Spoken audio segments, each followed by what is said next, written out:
welcome and thank you for joining me for Day 64 of Bible in a Year New International Version. Today we'll be going over Joshua 5, 6, and 7. Joshua 5. Now when all the Amorite kings west of the Jordan and all the Canaanite kings along the coast heard how the Lord had dried up the Jordan before the Israelites until we had crossed over, their hearts melted, and they no longer had the courage to face the Israelites. At that time the Lord said to Joshua, "Make flint knives and circumcise the Israelites again." So Joshua made flint knives and circumcised the Israelites at Gibeath-Haaraloth. Now this is why they did so. All those who came out of Egypt, all the men of military age, died in the desert on the way after leaving Egypt. All the people that came out had been circumcised, but all the people born in the desert during the journey from Egypt had not. The Israelites had moved about in the desert 40 years until all the men who were of military age when they left Egypt had died, since they had not obeyed the Lord. For the Lord had sworn to them that they would not see the land that he had solemnly promised their fathers to give us, a land flowing with milk and honey. So he raised up their sons in their place, and these were the ones Joshua circumcised. They were still uncircumcised because they had not been circumcised on the way, and after the whole nation had been circumcised, they remained where they were in camp until they were healed. Then the Lord said to Joshua, "Today I have rolled away the reproach of Egypt from you." So the place has been called Gilgal to this day. On the evening of the 14th day of the month, while camped at Gilgal on the plains of Jericho, the Israelites celebrated the Passover. The day after the Passover, that very day, they ate some of the produce of the land, unleavened bread and roasted grain. The manna stopped the day after they ate this food from the land. There was no longer any manna for the Israelites, but that year they ate of the produce of Canaan. Now when Joshua was near Jericho, he looked up and saw a man standing in front of him with a drawn sword in his hand. Joshua went up to him and asked, "Are you for us or for our enemies?" "Neither," he replied, "but as commander of the army of the Lord I have now come."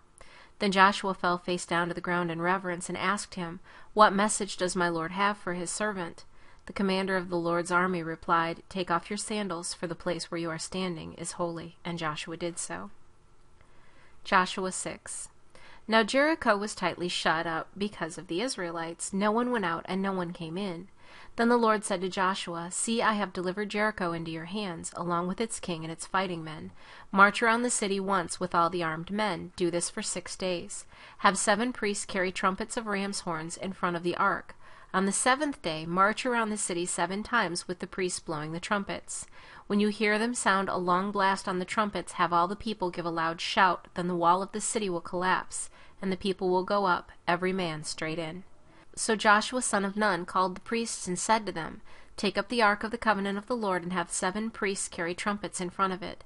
And he ordered the people, "Advance, march around the city, with the armed guard going ahead of the ark of the Lord." When Joshua had spoken to the people, the 7 priests carrying the 7 trumpets before the Lord went forward, blowing their trumpets, and the ark of the Lord's covenant followed them.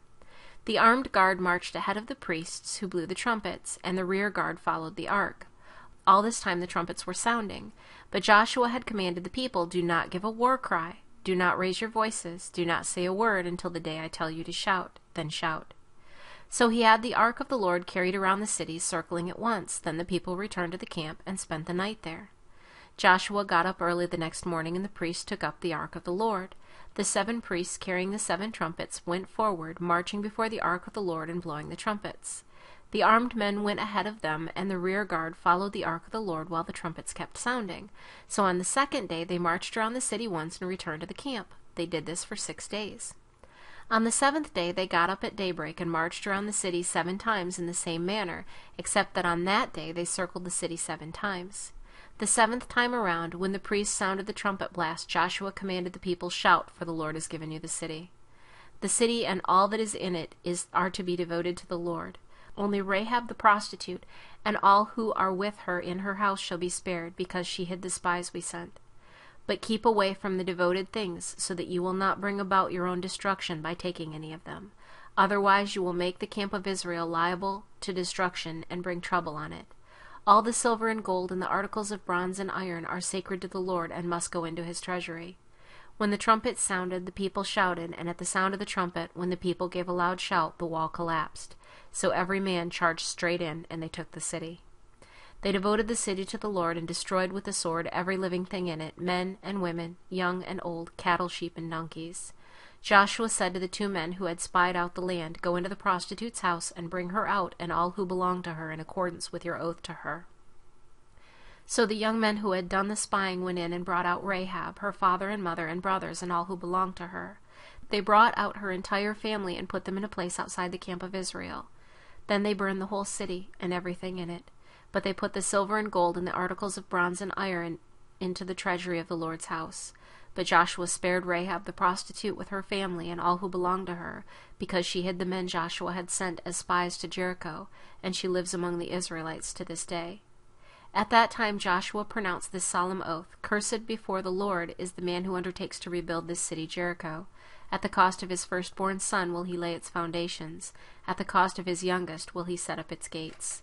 So the Lord was with Joshua, and his fame spread through the land. Joshua 7. But the Israelites acted unfaithfully in regard to the devoted things. Achan, son of Carmi, the son of Zimri, the son of Zereth, of the tribe of Judah, took some of them. So the Lord's anger burned against Israel. Now Joshua sent men from Jericho to Ai, which is near Bethaven, to the east of Bethel, and told them, "Go up and spy out the region." So the men went up and spied out Ai.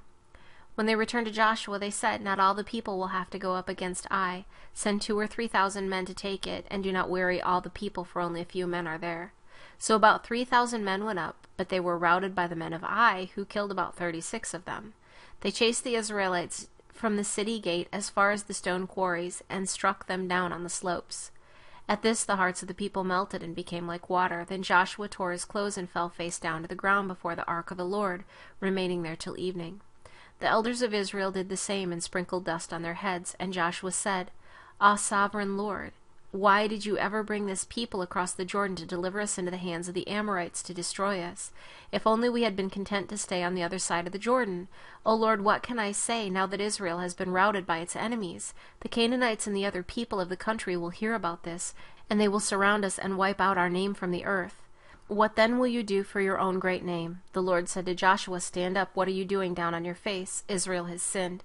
They have violated my covenant which I commanded them to keep. They have taken some of the devoted things, they have stolen, they have lied, they have put them with their own possessions. That is why the Israelites cannot stand against their enemies. They turn their backs and run, because they have been made liable to destruction. I will not be with you any more unless you destroy whatever among you is devoted to destruction.